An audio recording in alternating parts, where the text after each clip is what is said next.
तो आप जो स्टूडेंट्स आज मैथ से स्ट्रगल कर रहे हैं, आपके पास तो ऐसे हज़ारों लाखों स्टूडेंट्स रोज आते हैं, अगर आपको कोई एक एडवाइस देनी हो कि वो कैसे अप्रोच करें मैथ्स को, क्योंकि मैथ्स कहीं ना कहीं एक बहुत बहुत इंटीग्रल सब्जेक्ट बन गया है बहुत सारे एंट्रेंस एग्जाम्स का। एक बच्चा था, उसने बीटेक किया हुआ था, उसका नाम था असद खान, वेस्ट बंगाल का रहने वाला था, और 2016 में वो मेरे पास कोचिंग लेने आया। तो मैं उसको देखता था कि मेरे लगभग हर एक बैच में वो मिलता था, और वो क्या करता था, एक छोटा सा पेज लेके आता था और एक पेन लेके आता था, और चूंकि वो बीटेक कर रहा था तो उसका मैथ थोड़ा ठीक था। वो क्या करता था कि जो हम बोल रहे हैं बस उसको सुनता रहता था, कोई एक दो पॉइंट लिख लेता था। मैंने उसको देखा कि 4 साल तक वो इसी तरह से तैयारी करता रहा, लेकिन उसका सिलेक्शन नहीं हुआ। वहीं एक बच्चा था विनय करके, और विनय जो था वो बहुत ही कमज़ोर बच्चा था, और इतना कमज़ोर बच्चा था कि मैं जब क्लास में पढ़ाता था तो मैं फ्रस्ट्रेट हो जाता था, क्योंकि जब आप हज़ारों बच्चों को पढ़ा रहे होते हैं, मैं बतरा सिनेमा हॉल था, सिनेमा हॉल के अंदर पढ़ाता था, तो जब आप कोई चीज़ कराते हैं ना तो आप एक उम्मीद रखते हैं कि इतना लेवल सभी का होगा और हम इससे ऊपर ही हवाई जहाज उड़ाएंगे। लेकिन जब कोई बच्चा उससे भी नीचे का सवाल पूछ लेता है, अगर मैं आपको ये कहूँ कि माइनस और माइनस को प्लस क्यों करने लग रहे हैं, कोई इस चीज़ पे क्वेश्चन पूछ लेता है तो फिर फ्रस्ट्रेशन आती है।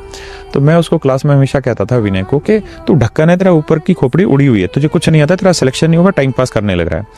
तो हम ऑफलाइन पढ़ाते थे, तो सुबह 8 बजे पढ़ाना शुरू करते थे और रात के 9 बजे तक बैचेज रहते थे। वो इतना शैतान था कि वो हर बैच में चला जाता था, और जब लड़कियां बैठी रहती हैं साथ में, और जब किसी लड़के को हम ये कह देते तेरे बस की नहीं है, क्यों परेशान हो रहा है, तेरा टावर उड़ा हुआ ऊपर का, तो बड़ी बेइज्जती होती, और बहुत सारे बच्चे तो इसमें क्लास पढ़ना छोड़ देते हैं। उस बच्चे ने क्या किया कि वो हंसता रहता था, सुनता रहता था, हंसता रहता था।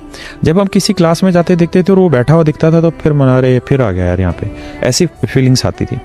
लेकिन वो लगातार लगा रहा, वो उसके मतलब लगातार करता रहता, हर एक क्लास को करता रहता, हर छोटी से छोटी चीज़ को पूछता करता चला जाता। लगभग 2 साल लगे उसको, और 2 साल बाद रात को एसएससी का रिजल्ट आया, और मेरे पास करीबन 11 बजे के आसपास एक बच्चे का फ़ोन आया। तो मैं उसको ढक्कन बोलता था कि तू ढक्कन है, तेरे बस की कुछ करना नहीं है। उसका फ़ोन आया, बोला कि रोने लग गया कि सर पहचाना मैं कौन हूँ? मैंने कहा नहीं, कौन है? कह रहा मैं इनकम टैक्स इंस्पेक्टर हूँ। तो मैंने कहा मतलब? कह रहा सर मैं वही ढक्कन हूँ जिसको आप कहते थे तेरे टावर उड़ गए, विनय मेरा नाम है।